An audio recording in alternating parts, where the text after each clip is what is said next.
Welcome to the Haven Collective. I'm J.R. Foresteros, and this is the Beacon Bit.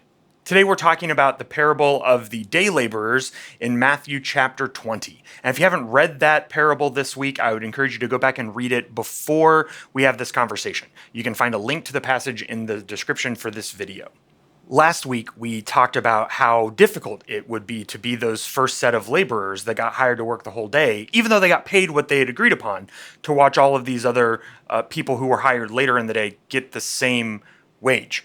And J. Ellsworth Kallis, who is another scholar we're using for his interpretation of these parables this summer, in his read of the parable said he can't help but be drawn to those later laborers in the day, those people who don't get hired until later on. He said that's because often we will vilify people who come to faith later in life, or people who don't seem to work as hard as other people, as lazy or as wicked or as shiftless or something like that. But he points out that when the landowner comes to them at the end of the day, the people he hires last, and says, "Why aren't you working?" they say, "Well, no one has hired us."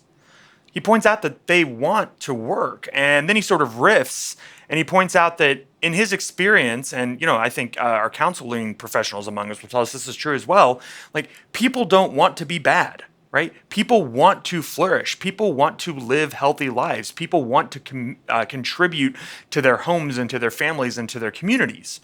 There are often lots of complex reasons that people end up on the outs, that people are not as productive members of society as someone else. In fact, Dr. Levine, whose interpretation of this parable we're going to look at next week, points out that in Jesus's culture, there would have been any number of reasons that people were not available to be hired in the morning when the first group of people were hired.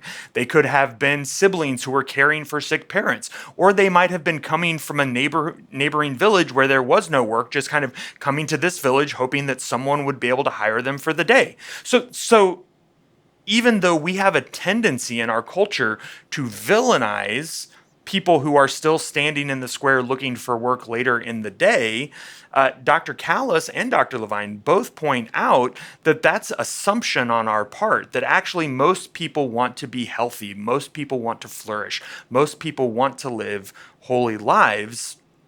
There's just been something that's preventing them from that.